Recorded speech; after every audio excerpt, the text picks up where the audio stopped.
Muito bem, amados, nós estamos aí seguindo rumo ao grande desafio de andar como Jesus andou, independente do tempo de vida, de salvo que você tem, independente da sua maturidade cristã. É muito importante que todo aquele que conhece a Jesus, esse deve andar como ele andou, é o que a Bíblia nos ensina, e nós estamos aí encontrando essas preciosidades na palavra do Senhor, de testemunhos do nosso Cristo, nos ensinando a andar como ele andou, e não somente através do exemplo, mas também deixando claro que nós, como pecadores que somos, claro, remidos pelo sangue de Jesus, nós precisamos de algo sobrenatural para nos ajudar nessa caminhada.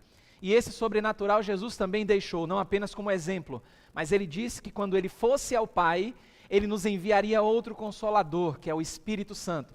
E interessante que, eu não sei se eu mencionei aqui, quando Jesus ele se refere ao Espírito Santo e usa a palavrinha outro Consolador, eu não entendo porque em algumas versões, principalmente na nossa cultura ocidental, ela é traduzida por Consolador, sendo que, talvez para facilitar o entendimento, sendo que essa palavra no original significa Paracletos, uma palavrinha grega que traz ao pé da letra aquele que caminha ao lado. Então, talvez para facilitar o entendimento, sem ferir o princípio da revelação da palavra de Deus, sem alterar a profundidade do contexto, ficou conhecido na nossa cultura como Consolador, como aquele que realmente nos consola, tem essa profundidade, mas a real palavra ali é Paracletos, aquele que caminha ao lado. Quando Jesus falou que não nos deixaria órfãos e que realmente enviaria outro Consolador, significa que tudo que Jesus ensinou, o Espírito Santo, como aquele que caminha ao lado, nos faria lembrar de todo esse ensinamento de Jesus.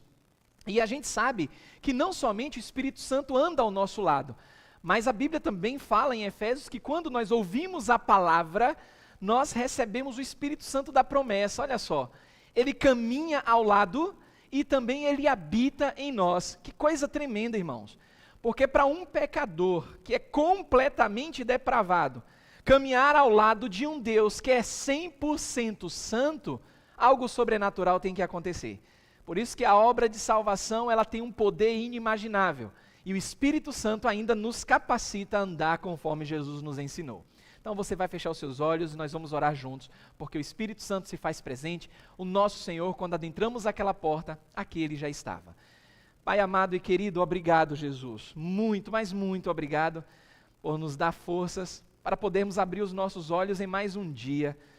Obrigado por nos trazer até a tua casa de oração. Nós reconhecemos, Senhor, reconhecemos a tua bondade, o teu amor, a tua majestade nas nossas vidas, e por isso te agradecemos, Senhor. É uma forma de gratidão estar na tua casa, Senhor, reconhecendo o teu poder nas nossas vidas. Muitos de nós tivemos uma semana aí de lutas, mas também de vitória, Senhor. Para muitos, uma semana de muito trabalho, muito cansativa, exaustiva até. Senhor, nos ajuda nessa caminhada, Senhor. A cada dia essa chama, Senhor, esse desejo ardente, ele possa aumentar em conhecer mais ao Senhor, porque quanto mais aprendemos do Senhor, mais prazer temos em andar contigo e fazer a tua vontade, Senhor. Obrigado, Pai, obrigado por se fazer presente. Nós oramos, Senhor, nós oramos no teu maravilhoso nome, que é o nome de Jesus. Amém e amém. Irmãos, abram suas Bíblias em Hebreus, no capítulo 10, e vamos ler a partir do versículo 1 até o versículo 14. A Bíblia diz assim, a palavra do Senhor que não volta vazia, ela diz assim: a lei traz apenas uma sombra dos benefícios que hão de vir, e não a realidade dos mesmos. Por isso, ela nunca consegue, mediante os mesmos sacrifícios repetidos, ano após ano, aperfeiçoar os que se aproximam para adorar. Eu estou lendo na versão NVI, talvez você encontre algumas palavrinhas aí diferentes, mas para facilitar o entendimento, nós vamos prosseguir. Versículo 2, Hebreus capítulo 10, versículo 2. Se pudesse fazê-lo, não deixariam de ser oferecidos? Pois os adoradores, tendo sido purificados uma vez por todas, não mais se sentiriam culpados de seus pecados. Contudo, esses sacrifícios são uma recordação anual dos pecados. Pois é impossível que o sangue de touros e bodes façam o quê? Tire pecados. Olhe como o escritor aos Hebreus, ele começa a pintar aqui o retrato do que a lei fazia, aqueles que viviam na lei, eles eram submetidos. Por isso, versículo 5, quando Cristo veio ao mundo, Disse: sacrifício e oferta não quiseste, mas um corpo me preparaste. De holocaustos e ofertas pelo pecado não te agradaste. Então eu disse: aqui estou, no livro está escrito a meu respeito. Vim para fazer a tua vontade, ó Deus. Primeiro ele disse: sacrifícios, ofertas, holocaustos e ofertas pelo pecado não quiseste, nem deles te agradaste, os quais eram feitos conforme a lei. Então, versículo 9, então acrescentou: aqui estou, vim para fazer a tua vontade. Guarde isso porque se repete. 2 vezes nós encontramos aqui essa repetição. Vim para fazer o quê? A tua vontade.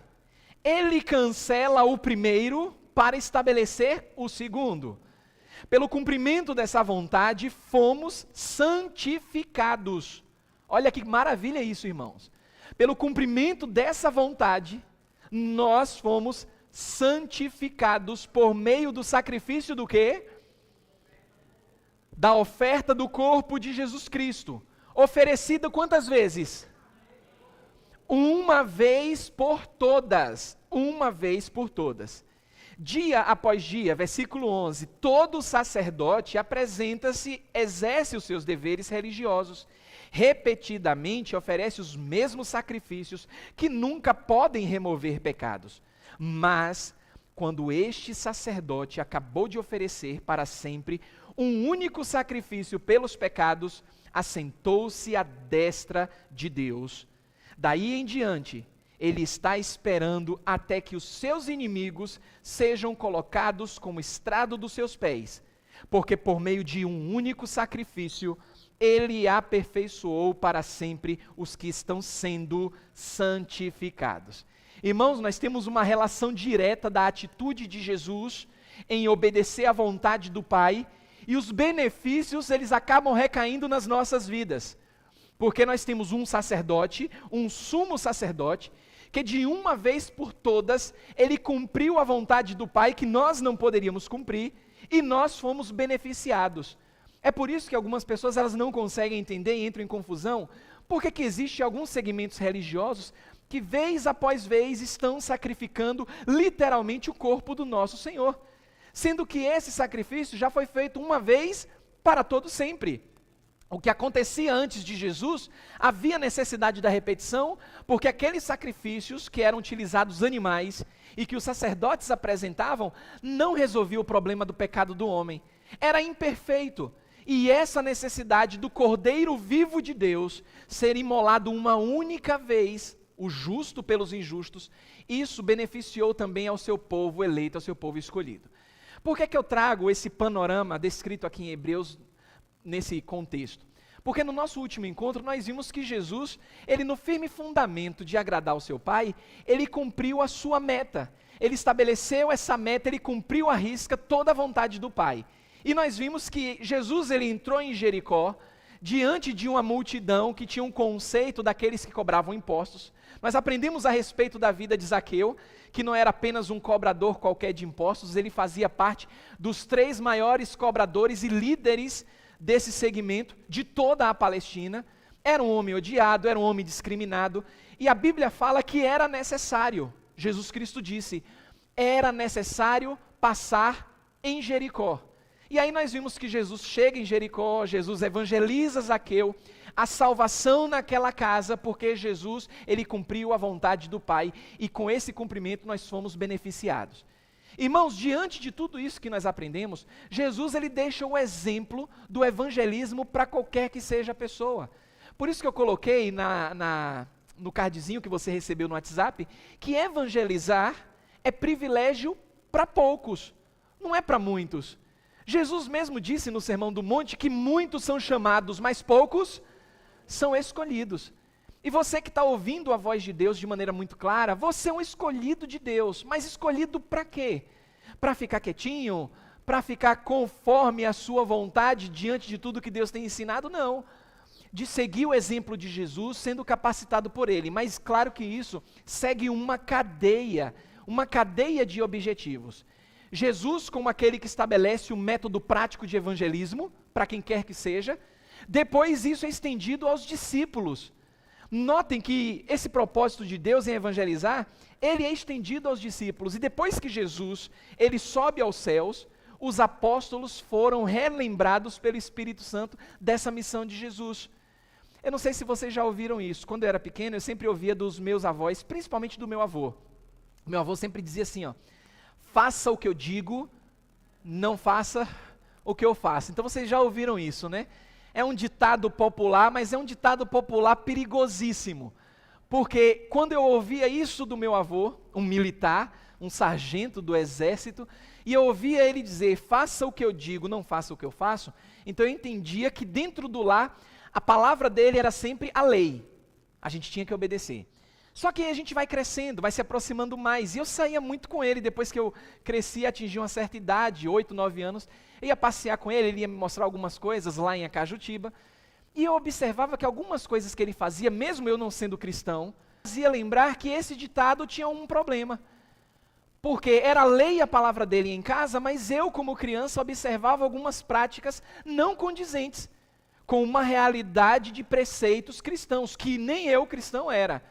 Então meu avô dizia, faça o que eu digo, não faça o que eu faço. Mas algumas coisas erradas ele fazia. Isso causava um choque, uma confusão na minha mente. Conhecendo a Jesus, a Bíblia diz, e nós estamos aprendendo aqui, Jesus disse, olha, aquele que diz que o ama, que diz que o conhece, também deve andar como ele andou. Se eu devo andar como Jesus andou, eu olho para Jesus, eu vejo que Jesus pode dizer, faça o que eu digo e faça como eu faço. Então a gente tem um padrão de perfeição, e isso não é alcançado sem o poder do Espírito Santo nas nossas vidas. Quando olhamos para Jesus, que ele, aqui no contexto de Hebreus, no capítulo 10, depois que ele oferece o corpo dele como sacrifício vivo, e esse sacrifício, ele traz bênçãos para nós enquanto povo de Deus, eu tenho que observar agora, quem eu posso olhar, porque eu não estou vendo Jesus, mas quem eu posso olhar que se inspirou em Jesus e está fazendo como Jesus fez? Eu tenho que continuar nas Escrituras, porque se Jesus foi para uma região, onde as pessoas discriminavam um cobrador de imposto, como Zaqueu, evangelizou aquele homem foi convertido, eu tenho que continuar olhando, porque Jesus, ele sobe aos céus, e isso é estendido agora para os discípulos. Então eu tenho que olhar para quem? Eu preciso olhar para os discípulos, porque os discípulos foram relembrados pelo Espírito Santo dessa missão de Jesus aqui na terra. Abra sua Bíblia em Gálatas, no capítulo 4. Em Gálatas capítulo 4, versículos 4 e 5. Você tem aí? Olha o que diz a palavra de Deus. Deus enviou o seu Filho, e o apóstolo ele continua, para resgatar os que estavam, de que forma?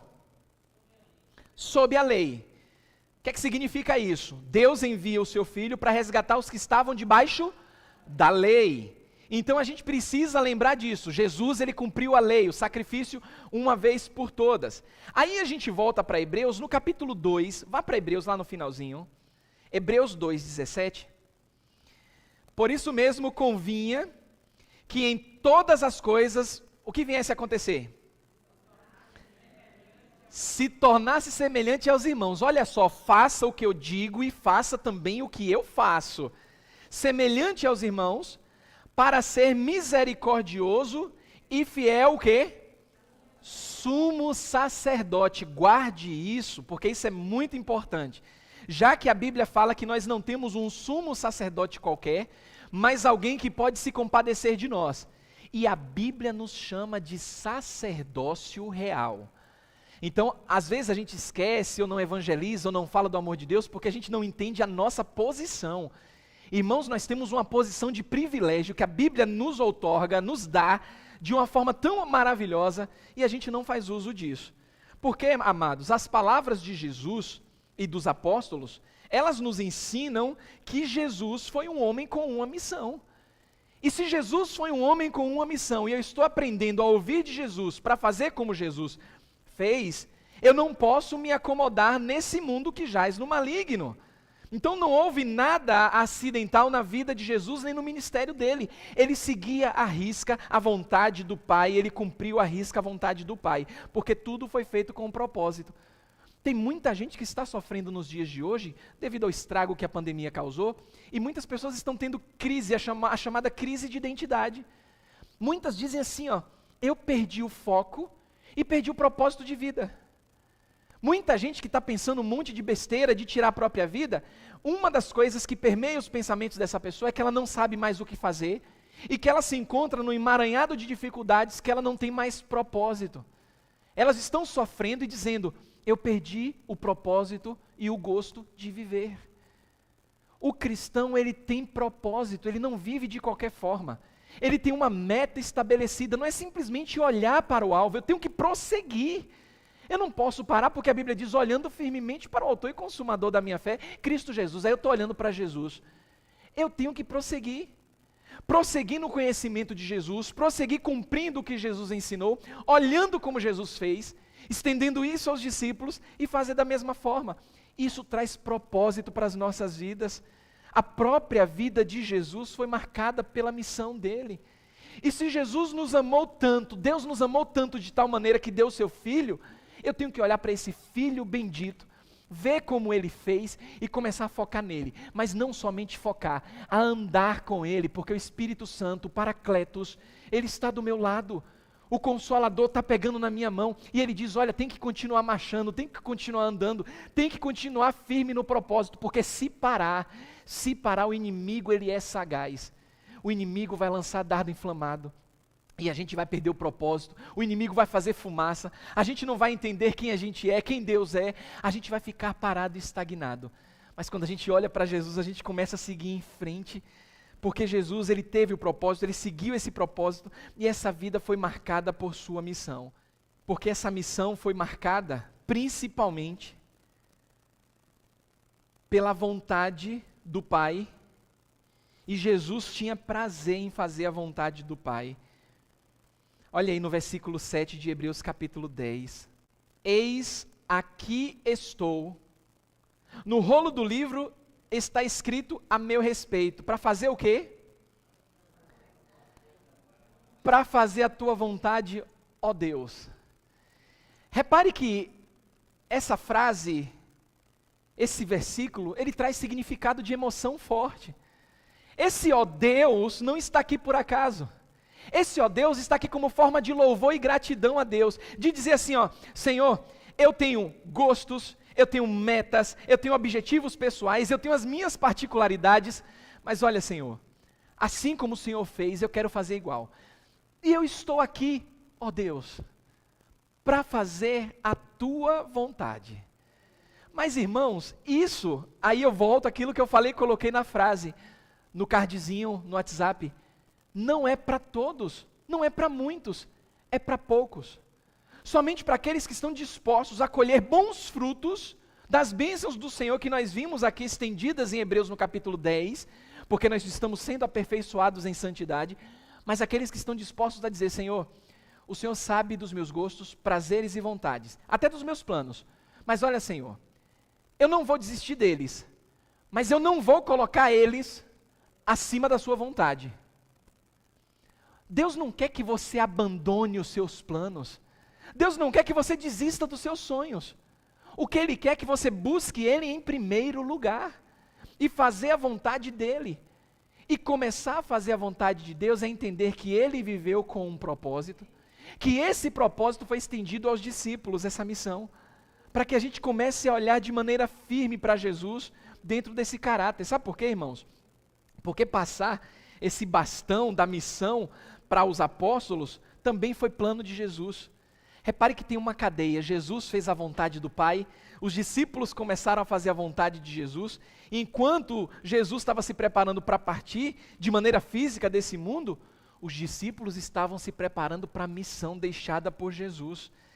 É interessante que em uma das orações de Cristo, é inevitável não trazer aqui para os irmãos, João 17, versículo 18, abra sua Bíblia. Olha o que Jesus fala na sua oração. Assim como tu me enviaste ao mundo, que foi que Jesus fez?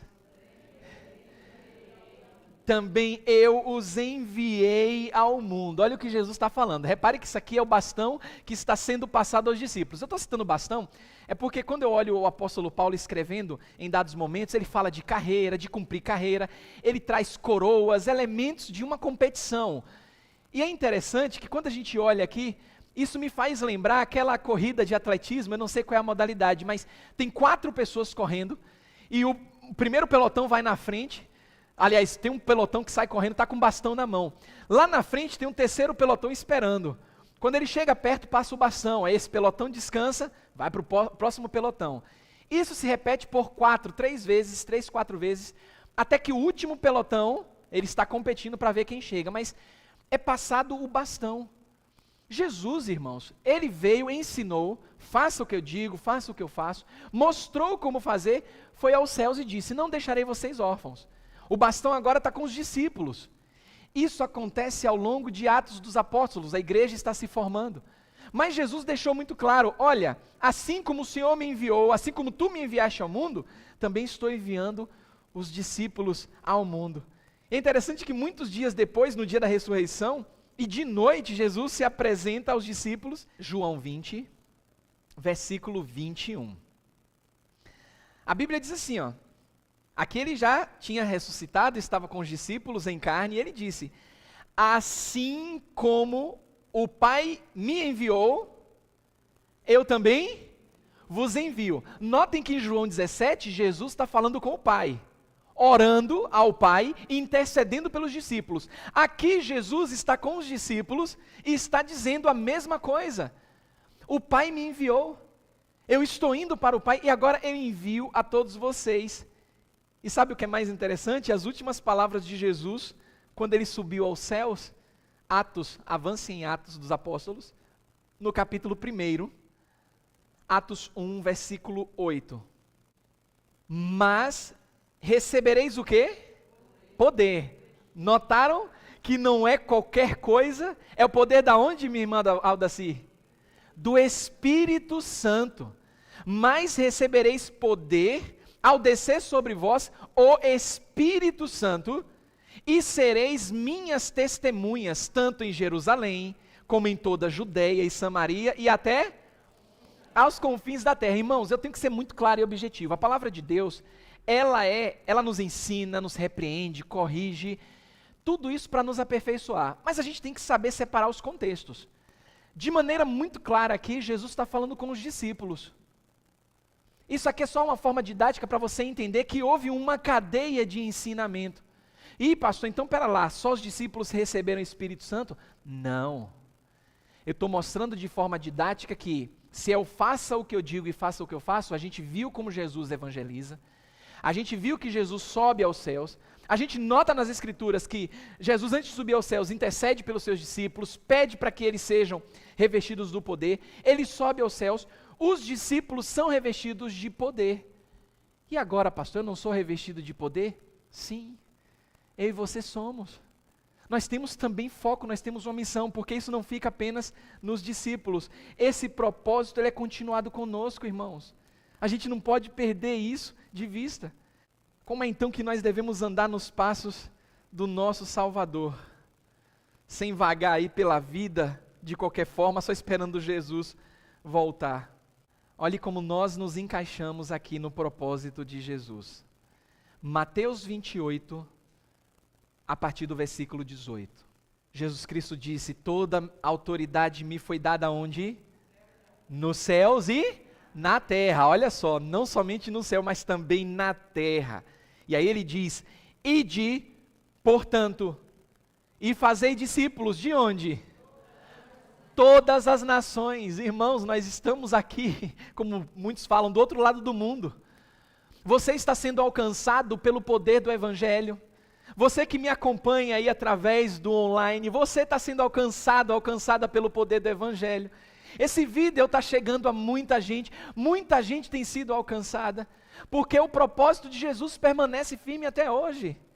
E a gente precisa entender, olha, eu tenho um objetivo, eu tenho um propósito, eu tenho uma missão. A Bíblia diz, e Jesus disse, o Deus que eu creio disse, que Ele tem autoridade nos céus e na terra. Ele diz para os discípulos, Ide, portanto, e fazei mais discípulos de todas as nações, batizando-os em nome do Pai, do Filho e do Espírito Santo. E fazendo o que mais? Repare, olhe como Jesus ele se coloca na posição, ensinando a esses novos discípulos de todas as nações. Esse é o maior desafio. Ouvir de Jesus, entregar a vida a Jesus, se conformar quietinho num canto é uma coisa, mas olha, ensinar a guardar e guardar essas coisas e ensinar outros a guardar, aqui está o grande desafio e objetivo de todo crente. E olha a conjunção aí aditiva, é uma sucessão de eventos, isso é maravilhoso.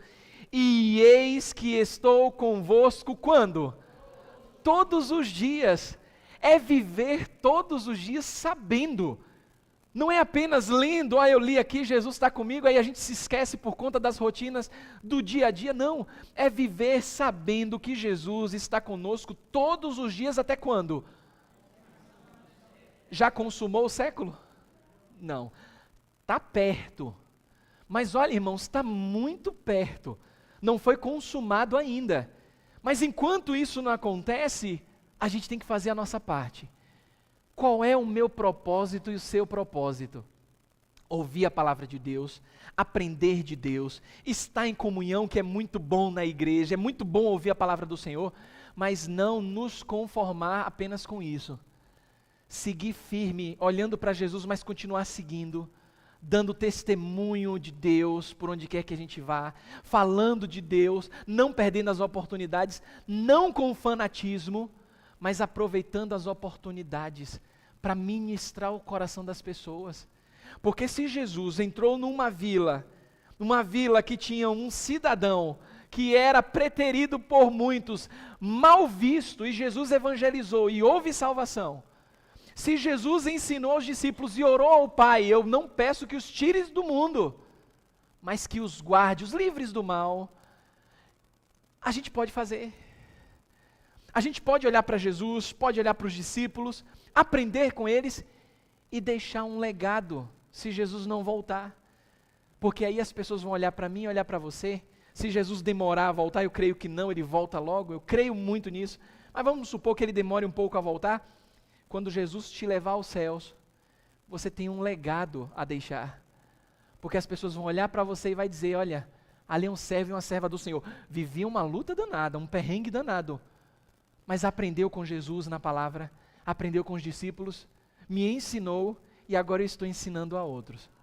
Abra a boca, fale de Jesus e você vai ver esse poder que a Bíblia fala, que é meu e seu, garantido por direito, porque Jesus garantiu. Você vai ver como Jesus Cristo vai usar os seus lábios, como as pessoas ao seu redor vão começar a olhar para Jesus através da sua vida. E esse chavão que muita gente tem dito aí, se aproveitado para pecar, que diz assim, não olhe para mim não, porque eu sou pecador, você tem que olhar para Jesus. Vá dizer isso para um incrédulo. O incrédulo não conhece Jesus. Como é que ele vai ver Jesus, se não através da sua vida?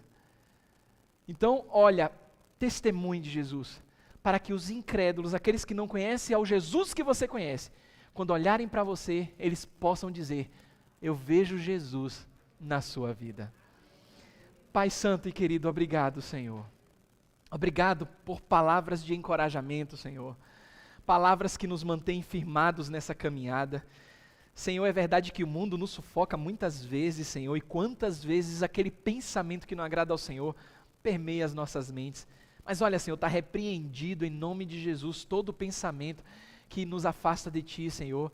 Nós queremos pensamentos de paz, pensamentos de ânimo, pensamentos que nos refletem, que nos remetem a Jesus e todos os seus feitos, porque podemos olhar para Ele através da Sua palavra e fazer o que o Teu Filho amado fez, Senhor. Claro que não é por força nossa, nem vontade nossa, isso é sobrenatural, é poder de Deus. Por isso clamamos, Senhor, abre os nossos olhos, olhos de entendimento, olhos da fé, para que essa fé, Senhor, em Ti, ela venha nos mover rumo ao alvo, mas enquanto, Senhor, o mundo ele não se consuma, possamos ser úteis para o Senhor, cumprir a nossa missão, que é anunciar as boas novas de salvação a todo aquele que ainda não conhece ao Senhor. Meu Deus, clamamos, pois reconhecemos que é sobrenatural, que até de forma que nem venhamos abrir as nossas bocas, isso venha criar oportunidades para aqueles que não conhecem ao Senhor, através do nosso procedimento, se achegar a nós e possamos, Senhor, estar prontos para falar da fé que nós temos para o nosso irmão, nosso vizinho, nosso parente, para aquele que não conhece ao Senhor, de maneira muito clara. Confiamos no Teu poder, Senhor. Importa que o Senhor cresça e cada um de nós venhamos a diminuir. Por isso nós oramos no nome maravilhoso de Jesus. Amém e amém.